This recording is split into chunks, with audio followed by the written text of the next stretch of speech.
What are you scared of and why? I'm afraid of hoes, not the women who's walking the streets. Well, first of all, No, we call those sex workers. HOLES.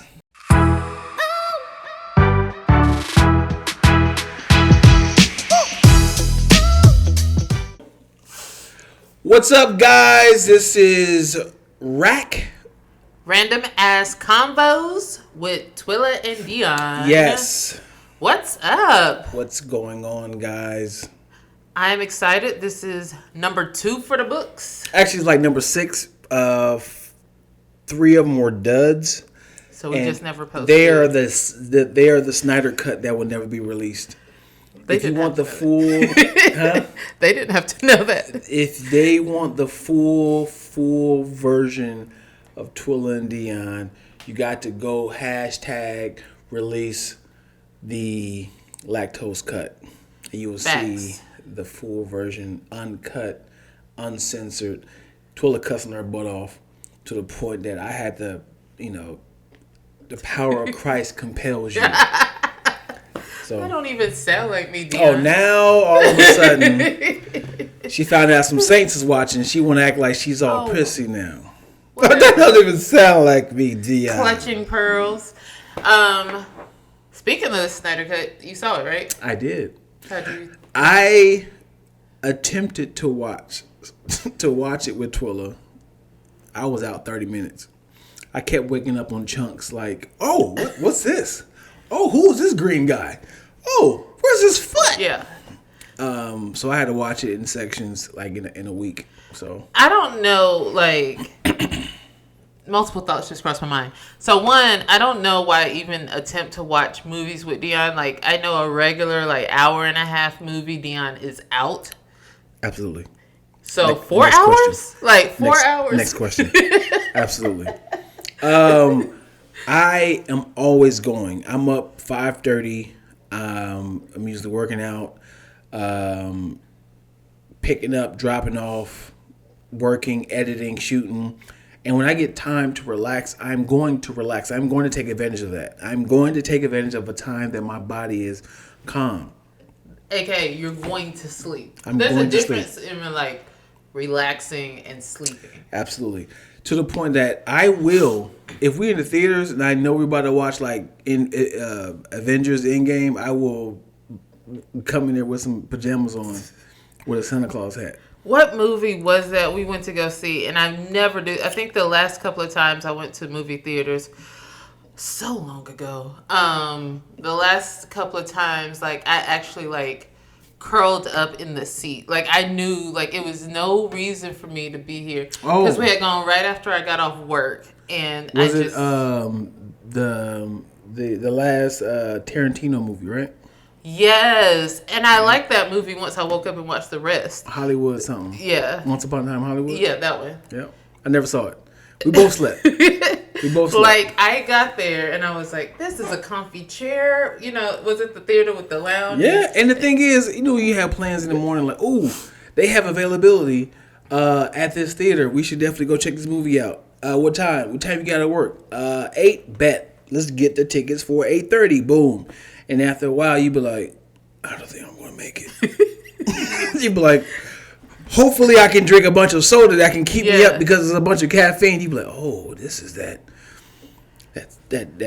was it soda? Was it my favorite? What's that soda cream? Cream soda? I reversed it. What is that? I would say ambidextric. I'm Alexis. I'm a what? Dyslexic. I'm Alexa. Alexa, what is Dion? He's dyslexic. What is it? Dyslexic? Yes. I don't know what you are right now. That was a lot of something happening. What? I am a man that admits that I have problems. My tongue just do random. It's on its own motherboard. I think you think too fast. I think fast. Yeah. When I get excited, my brain like, whoa! Slow down, doggy. What are we trying to say? Yeah, and my friends aren't my friends because no one has ever told me like, yo, slow down, man. But I'll correct you. You do say what? What was that? What was that? And that's set in love. What? Bro, what? And once you realize, see, that's the advantage I have as a comedian. I can just be like, I did it on purpose. But meanwhile, I'm like, oh God, why? Why do you keep embarrassing yourself? You're a comedian and you could just roll with things like that. I have a group of friends who I love so very dearly from college who would let you have it no matter where. Yeah. Like, once I was giving a speech, publicly giving a speech, and you just kind of hear the don't fight it, but it was payback because we did that to another friend when she was like leading, like she was the leader of this great organization at UNC Chapel Hill, go Tar Heels, and she definitely like flubbed a word, like, and to be fair, it was her name, like she flubbed her own name. Girl, I love you. You know who you are. And we all I'll give you $26 if you say her name. We were all like, what? And like, we just like, and we're the worst. So, yeah. I mean, like, I'm not built for that. I'm glad you're a comedian. And I call it speaking in cursive. Yeah, you do that. Speaking in tongues. Speaking in cursive, that's a whole different tongue. Okay. Yeah, man. Congratulations on your show winning the award. Hey, family reunion. Yeah. You want to explain what's happening over here? Yes. NAACP Image Awards nominated the show Family Reunion, which I work as production coordinator, for Best Children's Sitcom. And this is our second year in a row winning it. Hey. So shout out to all of our amazing team and our leaders, Meg and line producer Scott, and just the whole team. Everybody's amazing. It's a great show. It's on Family Reunion. Matter of fact, season 2 drops April 5th. Hey. I'm excited because perfect timing. Yeah, last season was Emmy good. was not Emmy. I was Emmy NAACP nominated. Oh, we are Emmy nominated as well. Like Emmy nominated. Oh, so you know. Oh, award winning. We're an award winning show. Yeah, it is. Check it out on Netflix. It's such a good show. It's amazing to work with like Loretta Devine and Tia Mowry and all these people like you looked up to, and then like the writers, like when you look at their credits, you like, y'all worked on all the shows I loved. And it's just like, I think it's disrespectful. You always stop with those two names. I mean, it's how many people do you think work? Oh, you mean cast wise? You be like, man, we got everybody. I mean, Richard Roundtree, Anthony Alabi. It's a great crew. It's great. Like, you know your cast. Our cast is amazing. Okay. Yeah, I look at everybody's stuff. How would you feel? Because I just seen you do it. I just saw you do it. I just heard you do it. You know, when someone wins an award, they usually go up. They be all their brain is like Dion's tongue. He's like, I just oh my God, I can't believe I'm here. I'd like to thank God, of course. Without him, I would be nobody. God, this whole movie there's a lot of people in this movie, man. I can't believe I won. Everybody on the crew, man, y'all know who y'all are. This is. I'm gonna take this home, back to Dayton, Ohio. Yo, here we go, baby. We won. How would you feel? You'd be like, he didn't say my name. Would you feel like who? Like somebody from my show? Well, no. Like if you were a wife, or if you were the mother, if you were the director, the writer, the casting, the person that literally. Malcolm and Marie over here now. What was that? The show on Netflix that you movie. Oh yeah, I fell asleep on that too. Now what? That was part of their whole argument. Like he didn't thank his girl. Oh, that's what it's about. Oh my God. I'm sorry. But I mean, it depends on like what I did. Like I think, to be safe, just go the whole Issa Rae route where you be like, I like to thank myself because I'm tight. I'm. But that's gonna work one time. Or blanket. Because I mean, I just flubbed on like shouting out the people I work with every day. Like I'm like, it's too many. Like I just gave up. It's too many people. and the pressure of like, oh, y'all about to start playing the orchestra on me. It's like, you like, I won. I won. You be like, you got a little paper. You be like, you crying. You be like, you see the light flashing. I would like to first of all thank my Lord Jesus Christ. I would like hold on. I'd like to thank Nicodemus, Pontius Pilate, of course. That's the homie. God, I said God already. My mom, Franklin Delano Roosevelt. I think if you could just be real general, like, man, listen. I would definitely be petty. I'm that petty friend. I'd be like, hey, man, I casted you. If it wasn't for me, for me, you wouldn't be in this movie. So, like, when we start winning awards for the movies that we write and direct and produce, if I get up there after we win Best Picture, knowing you directed it, and I just be like, I'd like to thank all my friends, the amazing crew. Nope. If I was the word is pinnacle. Was it? An important part. I'm gonna find this word, a pinnacle part. What is the word, Twilla? Sure. Help me. I think pinnacle is what you pinnacle. Yeah. That's the word. A pivotal person. Pivotal. Just important. No. Just go with it. No. I don't give up on words. Today you can. It's okay. Pivotable. Pivotable? No. Pivotable. No. Pivoting. Riveting. Can we pivot this conversation now? What is the word, man? He'll come to you. Let the Lord use you. Nope. No, you gonna wait. This is a red light. So, anyway, Dion. It is. If I was an important part of this cast, you're gonna thank me. If I was like, hey, I was gonna go with Viola Davis, but I said, Twilla should definitely win this. She should definitely play this character. And it's like, and I believe in you.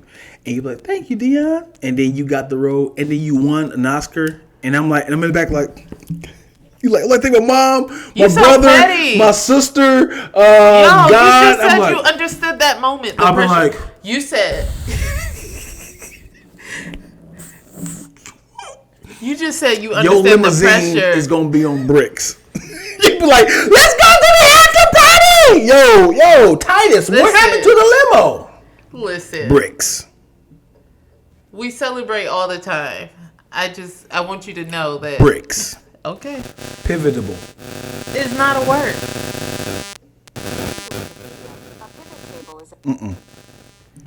Pivoting. Y'all gonna have to help me out what word I'm trying to use. Twilla's a butthole. You can say pivotal. No, it's a pivoting. It's something. Epitome? Right. No, it's like you know. I'm trying. Gosh, dude. Hey, right now, just start guessing what word Dion's trying to use. Right now, leave it in the comments below. Or just text me. Help me. I gotta do a speech tonight. I gotta do a speech, pivotal speech at a bar mitzvah. Hey, friend. Yes. It's okay. You have a game. Not yet. No? Yes, I do. It's not really a game. It's a new Shout format. out to the T. That's a pun right there because Sweet Tea. Yep. And her name is Twilla. And she's a top dog. Yeah. And she has a friend named Titus. Ready? Wait. So explain what's happening. Okay. So, new format alert. Because this is random ass conversations, I decided to put some random ass convo topics in this mug. And our topics are, I actually have them here so we can know what we're... It could be anything though. Yeah, ranging from current events. Reader Digest. Would you rathers. Intestines. Confessions. Shoulder blades. Wild cards. Earring backs. Movies. Anklets. Yep. So a range of whatever. So I'm looking forward to this format. Maybe we'll do one or two, and that will be see what happens. Random Ass Convos with Twilla and Dion. Yep. We do have music. I was gonna say we need music. Yep. We do have. You want to draw the? All right, here we go. Pick a good one, Dion. Oh, it's literally random. All right, this one is titled "Would You Rather?" Okay. All right. All right. Would you rather move to a new city or town every week or never be able to leave the city or town you were born in? Ooh. All right. So, born in specifically, because I was born in Shelby. I was born in Shelby. I was born in Shelby, North Carolina. Lived there for like 6 months. Not even that. And then moved to Durham, where I spent 13 years of my life. And then we went back to Shelby. Does it say, like, can it be like where you were raised, or is that born? It has nothing to do with say where you was raised. It says where you were born. Where you're from, because I claim Durham really hard. Hey man, don't bang on me like that, homie. Where you from? That's the Cali. So you would be in Shelby, right? So yeah, okay. Or move in. Never leave Shelby, or you will have to move every week to a new city. I mean, I guess like I'd be living out of a suitcase at that point, because it's not like. That's disgusting. That's disgusting. I mean, Shelby's like 2.5 hours from Atlanta. I can go to Charlotte, go to Asheville. You know what, man? I would stay in Dayton, Ohio. I love my city. Good for you. I love my city. What do you do in Dayton? Like, what is? I'm not coming for the city. Hey. I'm not coming for your city. Your mic was covering your face. Oh, my bad. Can you see me now? There we go. What is it there to do in Dayton, Ohio? There's lots of things to do. Okay, like bowling, skating, work, eat, drink, high five friends from high school. Do y'all have a comedy scene? Or we have, on the outskirts, we have a couple comedy clubs. Okay. And it's just this hop, skipping away from Cincinnati and Columbus. Okay.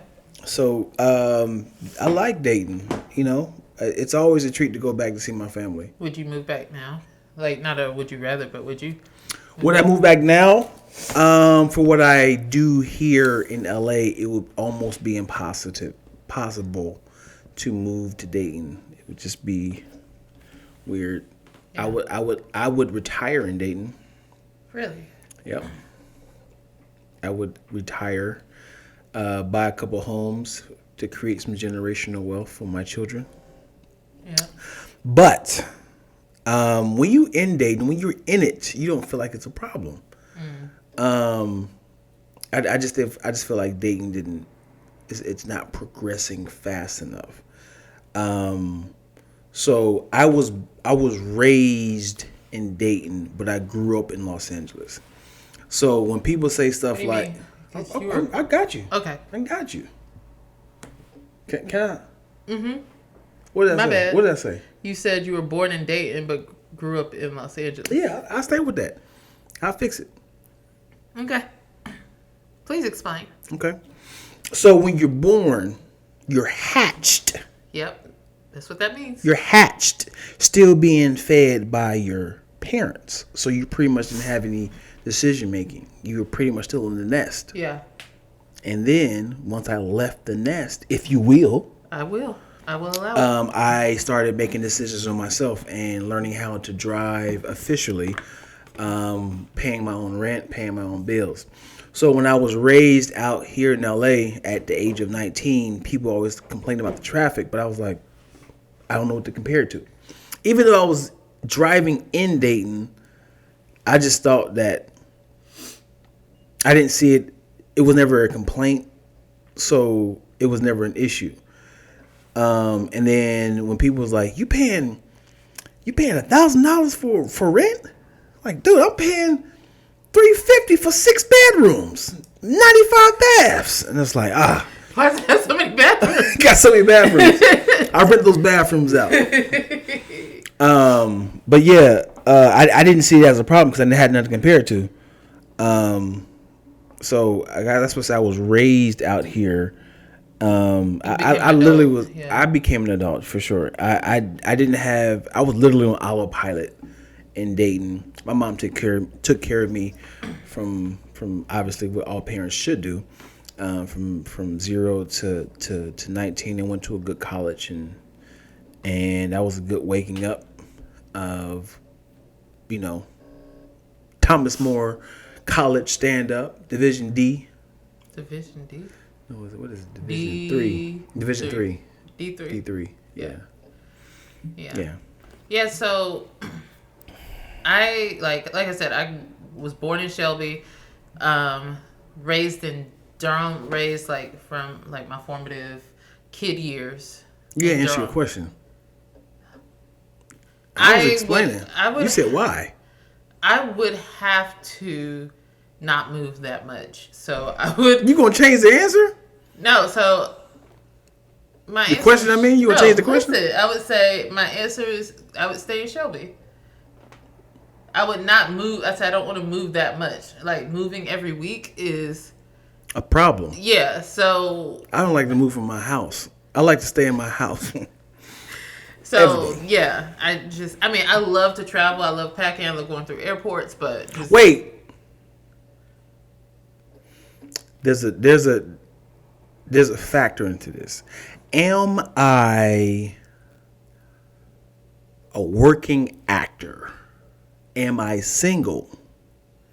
Am I? You know what I'm saying? All this stuff factors in it because now I have no responsibilities to where I lay. I mean, even if you have responsibility, that's a problem. It's not fun to move because you don't want to do that to the children. But I'm saying, like, as a single person, you don't even like get to know people like that. Like, you don't really establish real roots, real relationships. But you said city. I can do some damage around Los Angeles. Would you rather move to a new city or town every week? I can do some damage in Los Angeles. There's a lot of cities around here. I can just do a spiral of cities around Los Angeles. Do you understand like moving? Yes, but if I'm living out of a suitcase and I got money, I'm up here saving souls. I'm up here giving my clothes away to people and then keep buying new clothes every city I go to. Nah. Yes. I'm saying not for me. I would rather. Yo, when Dion coming in town, man? I need some new shoes. I got you, brother. New city, not the city you were in previously. Right. I will be and if it was this time, like 2021, I would be an Instagram guru of like, hey, I'll be in Albuquerque next week. I got a bunch of clothes that I bought here in Phoenix. Let me know what your sizes are. I'm dropping them off at this location, blah, blah, blah. Tell me where you guys are at. Tag your location down in the comments. I'm going to buy clothes there. I'm buying black only. See what I'm saying? Well, you have fun with that. I'll be if I had the money. I'll be in Shelby. I'd be in Uptown Shelby, get a little condo downtown. Walk to Shelby Cafe, get me a liver mush sandwich every morning. You just going to Shelby? I thought you said you lived in... You said this. Oh, yeah, right. You just said Shelby. Ain't nobody come to see you, Shelby. Nobody going to Shelby. No, nobody's going to Shelby. And nobody wants to be in Shelby. Well, let me take that back. I have a lot of childhood friends who still live there. I don't know how you do it, but they are enjoying it. And people need to be there. Nice young professionals. That's where my mom's side of the family is from. We have our roots there.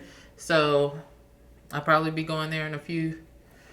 Like when everybody has the COVID tests and vaccines, I'll be traveling back.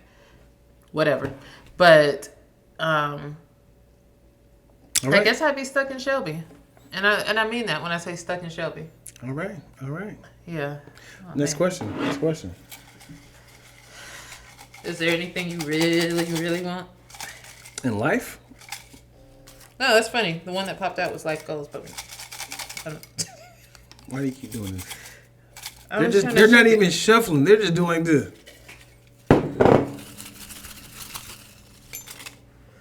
Okay. You dropped them in like marshmallows. You take the one I did out yet? Yeah. What's going on with the shoulders to us? Can you explain that to the people? What do you mean? What's going on? The fashion? Yeah, it looked like roly-poly back. Confessions. These are my confessions. What are you scared of and why? What am I scared of and why? Yes. So, you know this? No, I had a thought what it could be, but... Go ahead. I'm afraid of hoes. Yes, I knew it. Not the women who's walking the streets. Well, first of all, No. we call those sex workers. SBPC. What'd I say? You said hoes, not the women who Walking the streets. Yes, but I was just saying. And you immediately went to sex workers. I'm saying the politically correct. Can I call them harlots? No, sex workers. How about lady of the nights? Sex workers. How about hey? or toots? Hey, toots. What are you scared of and why? Them not paying me my money when I say hey. Oh my gosh. I said, I gave you $50. You gonna run up on me like that? I'm afraid of. Wait, why'd you pay her first? Because she said, I ain't paying you nothing until you give me my money. I said, all right, baby, I got the money. Crushed up. Here you go, get in the car. She said, oh, she taking off. And the stilettos. Oh, skills. Man. I'm afraid of the hoes. Anyway. HOLES. I'm afraid of holes. I'm not afraid of them. It's not like strong dislike. Yeah. So I shouldn't say I'm afraid of, but I'll explain this. It's a word. Yep. While I explain what it is, could you look it up for me? Yeah, because I can't say it. So what it is I'm chilling thinking about it. Imagine seeing. I wish I was joking. Let me say it first. Okay. Imagine seeing. Like, this is what I picture all the time. I remember when I had long hair, and when I used to wash my hair, be down my back, and I'm not pulling out, but it's like, scrubbing out the shampoo, and hair falls out and goes down the drain. And obviously it's dirty from having braids in my hair. And you know how it'd be like a dirt ring from sweat and stuff. And then when the water goes down the drain, I see the hose just appear like all of a sudden. Like it was flat and all it just sucked in. I damn near backflipped out of that tub. I slid out that tub like I thought something was coming out. Like it looked like some sort of creature, like morphic. I just blacked out. What's the name of it? You enjoying yourself over there? It's not, because I can relate to it. It's called trypophobia. Say it in the mic. It's called trypophobia, and it's actually like it is like a strong dislike of holes or texture, like little small textures back to back. And I can relate to that. A lot of that stuff give me chills. But it's your descriptions, my friend.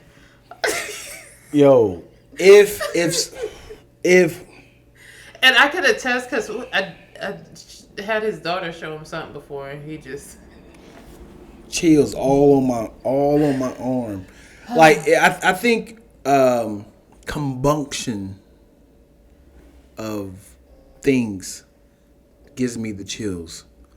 Like there was this video of it was flat water, and all of a sudden fish just started bursting out of the water, and I was like, oh, and I fell out, and I was like, what's wrong with my body? But is it just like, because I just read something that said trypophobia is more powerful when holes are shown on the skin rather than non-animal or object like rocks. Hold on, say the word. So keep describing it. Excuse me. I'm gonna show the people. Trypophobia. Okay, hold on. One more time for my Google. Trypophobia.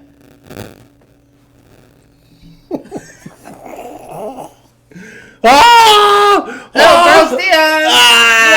Gross. Don't. Okay, that should come with a trigger warning, because some people really don't. You gonna get this work? You don't get this work. The camera's not focusing. Huh? Oh my gosh. Yeah, that's gross. It's only made funny because of how you describe it, and then your little mini blackout right there.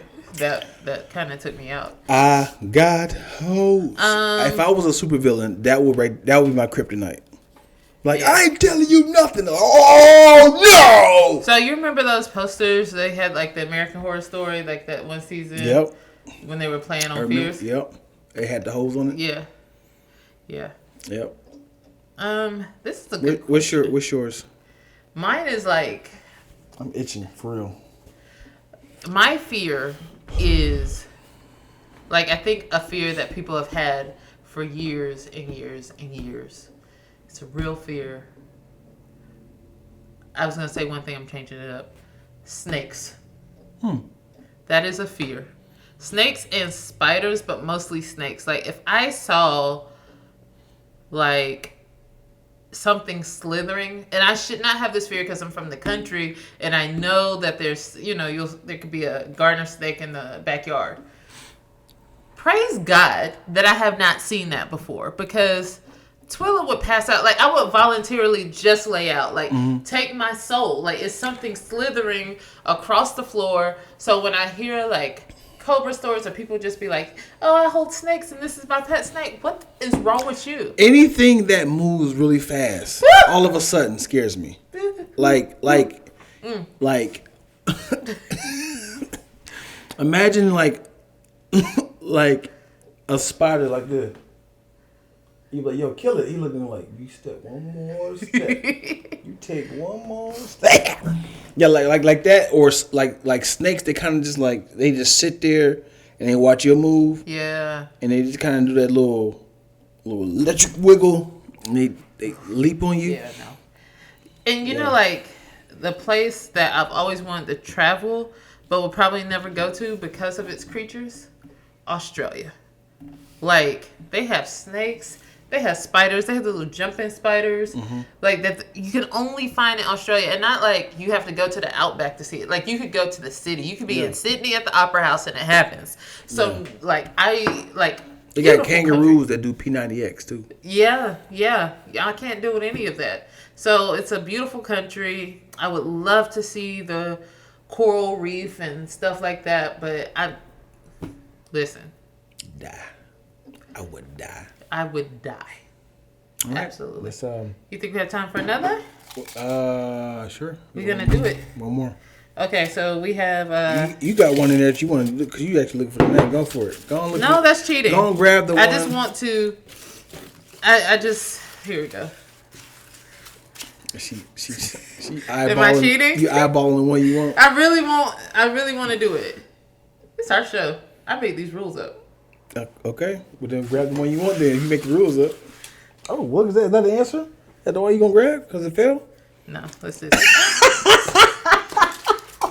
Oh, I actually guessed it though. It's gossip. Lord forgive me. We're not supposed to gossip, but we're doing it today. I'm sure. That's funny. Just look at this girl. I don't say what you said. Derrick Jaxn. This nigga. So I'm sure it's almost impossible to not gossip.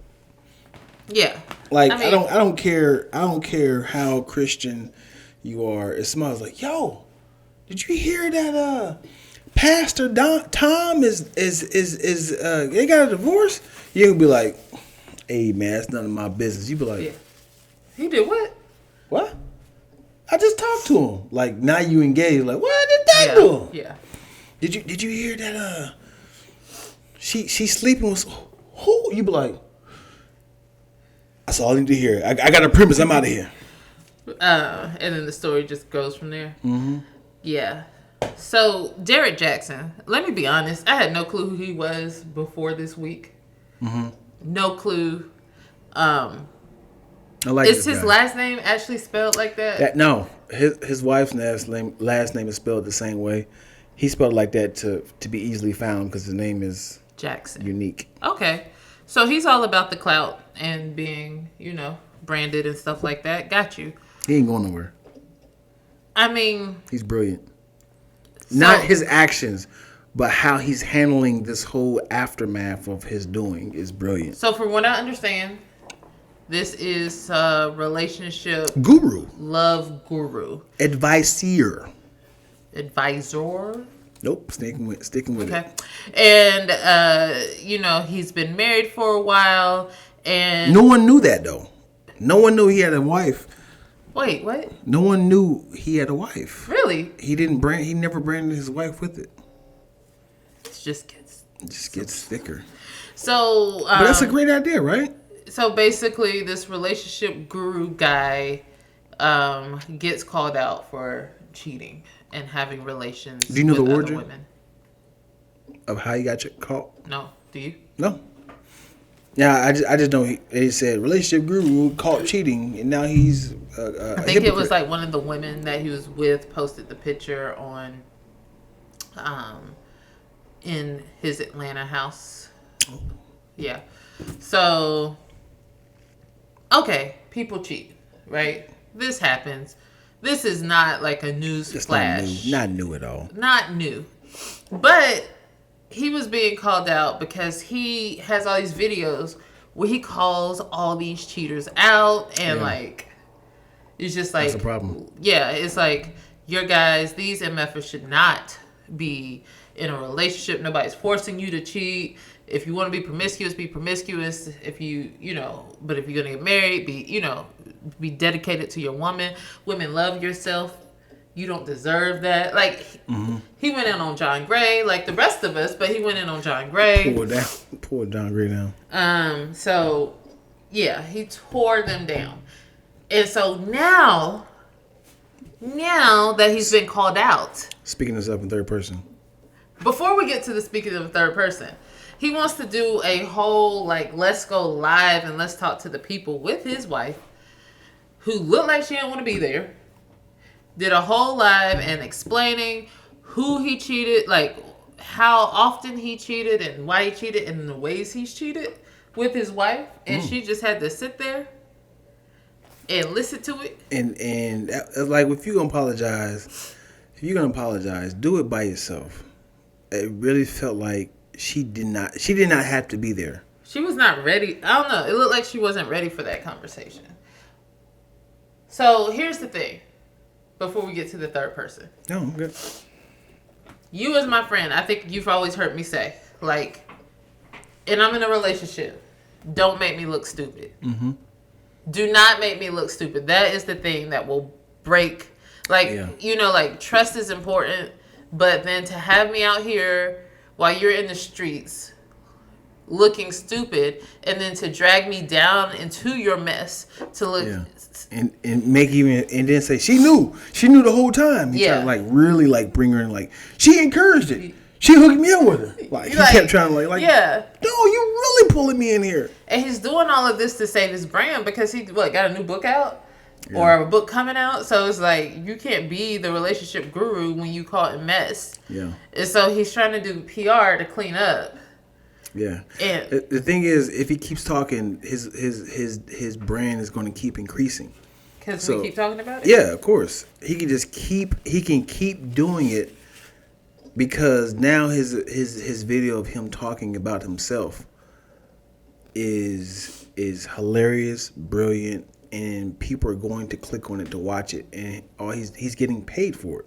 So, and this is if you don't know, he literally took the video where he did with his wife, that interview, that live, and he does a reaction video to the video of he and his wife. So, and he responds in third person, and he preps us. It's not he actually says, and now I'm going to respond to my video in third person. This nigga wildin'. That is the exact... He said, you see this kid? He wild. He gonna talk about him like that's you. But he said, but I won't do stuff like that. I understand that it was his wife's decision. He's he still put blame on his wife it was her fault. It was her choice to come on, and she's nonchalant about everything. Right. Bruh, no. Every woman knows she did not want to be there. Right. the bonnet that people have been talking about is the least of her worries. Right. Like, I heard it was a hat. A beret. Maybe, yeah, I can see that. Yeah. It just looked very bonnet-esque. Yep. I look like I have the same one. Anyway. But yeah, like that's the least of worries. It's just the body language. She was like, Yeah, I mean because once you get bombarded with a bunch of DMs, comments, when you have, I don't know how many followers you have, but 7. Imagine you go from 7 followers to 15,000 of people saying, "Girl, leave him. What are you doing, girl? Leave him. Why would you be doing this?" She's like, "I don't know how to handle this. Like, I'm being pressured." He's like, "You better not leave me. Your brand, your money, nobody gonna want you. I'll pay your this bills." just makes him sound worse. I don't know. I'm just creating. And everybody's everybody's apparently a psychologist. They're like calling him what's the word? Narcissist. Narcissist. I don't know if he is a narcissist. I just know that he is about that check. He is pushing his brand. He is making sure that somebody said it best. Like, he's more concerned about his money and his image than he is about his wife. Right. That's problematic. Let me ask you this. I think where he went wrong is once you start cheating on your wife, I think you should start rebranding yourself. Right? But if he's always been cheating on his wife, I think he should have something in himself like, I shouldn't be doing this. Right. But as soon as he started cheating, I think he should have been like, I gotta start talking about how self-care is incredible, and my skin regimen, and my haircuts, and my bodybuilding. And then when he starts rebranding himself, and he eventually gets caught, he could be like, "Oh man, that was like 2 years ago, man. I realized that right there wasn't my brand, and this is my brand now. I'm talking about this." I mean, apparently he had a book about like how to heal together in relationships or whatever. So it feels like he thought it was out there or whatever. And I know a lot of times people talk about cheating before they were in the marriage. And he alluded a lot to that. So I don't know that much about this guy. And to be honest, I'm probably never going to really, after this week, really follow anything or care, because I'm also very, like, I won't say anti-relationship guru. It's just that it's a lot of times there's a lot of men telling women what they need to do versus men talking to men and telling men what they need to do to be in a relationship. So, do you think it's a problem if a woman tells a man what to do? I mean, I think it's one thing, like, if you give somebody insight, like, hey guys, this is what we're actually thinking. But like, so what's wrong with what he was doing? So why are you anti-man guru but you pro-woman? So it's what the narrative is often is, hey women, to get a man, you need to do this. And this is how you have to do it. And that's just like our culture. Like, it's not a lot of people who are talking to the men about what they need to do in relationships and what you need to do to keep a relationship. A lot of times what's happening is like the market, because it's a market, women want to be married traditionally and want to be married by a certain, and want to be with a certain man, traditionally speaking. And so like the books are like, well, this is how you do it. This is the game. And this is, and women to do this, like, like, and even in culture, we're taught that men are going to cheat. Men are just going to do what men do. So you just have to accept it. When you be a good wife, you got to wear makeup. You got to cook. You got to clean. You got to hold a job down. It's like all this stuff. And it's like, let's honestly stop and realize that first, what one person's relationship looks like, another person's might not exactly reflect. But it's also like, if I just take those blanket rules of what I think a man wants based on these books that I've read, and then I approach a relationship with a guy, and it's like, he's like, that's not my, like, what are you doing? Right. But I think most books are general, and most books are their experience. If I decided to write a book about high school football, the experience of high school football, I can definitely write a book about that because I experienced that. But if you ask me, publishing company come to me and say, could you write a book about lacrosse? I can't believe absolutely. I know all about sports. I know about football, but I don't know about lacrosse. So if somebody say, hey, Dion, you played sports in high school, can you write a book about that? I said, I can write about football specifically. And you're looking at it like the fact that I played sports, that covers all spectrums of sports. So if his opinion is these are the women I've dated and there's a pattern with these women I've dated, I can definitely give advice to those these specific women. But why can't he give advice to those men? Like I'm saying, it's women are a market. Like people target that market, and it always feels like the is that pressure smart or is predatorial? Predatorial. It's like it feels like a lot of the times the onus is on the woman to make a relationship right and to just deal with the man as he is. Well, let me ask this then. So if I wrote a book for men, but only women bought it, is that still? That's not on you. That's not predatorial. You were like, hey man, this is for the men, and maybe they were buying it for their man. Or maybe they just like nosy and I want to know secrets. But if you wrote it for the man, you did your part. Who bought it is, on them. I don't think it's fair that you're siding with the men and not. As a woman, there's a lot of women. There's a lot of women that do the same thing. As a woman, I'm saying that it feels like we're over inundated with men telling women how to be in a relationship and how to get a man and how to keep a man. I'm gonna make the statistics up. Hold on. Can I finish my thought? Nope. Go ahead. So as a woman, I feel that we're over inundated and it's always on a woman to make the relationship a good relationship. And it feels like in society and in like book life and all this, that men get away with it. Men get away with and aren't held to the same standards that the women have to hold ourselves to in order to be in a relationship. I wear secret deodorant. It's for women, but it works for me. You think they're gonna stop selling it to me? No. So what I'm saying is, I went for a market, and another market, I tapped into it. So he had to pivot to the women. So if he starts to kind of look at the analytics, it's like, oh, mostly women are gravitating to my message. So why can I cater to that? You're talking on a one-off situation. I'm talking in general. Overall, what it feels like. Okay. Is that? I just think in this society, I'm gonna definitely get canceled for this. I think women do not like for a man to tell them anything. Now, good. Sure. Yeah. I'm not anti that, but do you hear what I'm saying? Like I hear you. But I can talk about like the Steve Harveys in the world. It's like, girl, do the 3-month rule. Like this is, it's a whole. This is the game. Let me put you on the game. Mm-hmm. Women try this, or he's not that into you, so this is what you need to do. Like it's a whole market, and it's not just the books. It's the churches, it's mamas and aunties. It's saying like you need to look this way and do your hair like this, and you might want to go buy a butt real quick. Like so all these other things. So it's better for a woman to tell a woman, right? It's ideal, like an experienced woman.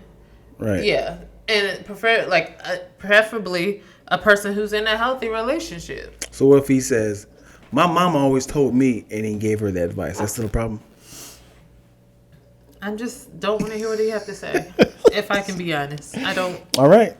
I don't care what he has to say. My daughter's play is about to start, so. Okay. Well. I need to watch and support my daughter. Go Kaylee! Go Kaylee! So that's all for today's Random Ass Conversations with Twilla and Dion. And we'll see you guys next week. Thank you so much. Until then, make sure you like, subscribe, comment, and make sure you hit that bell for notifications. Notification. What?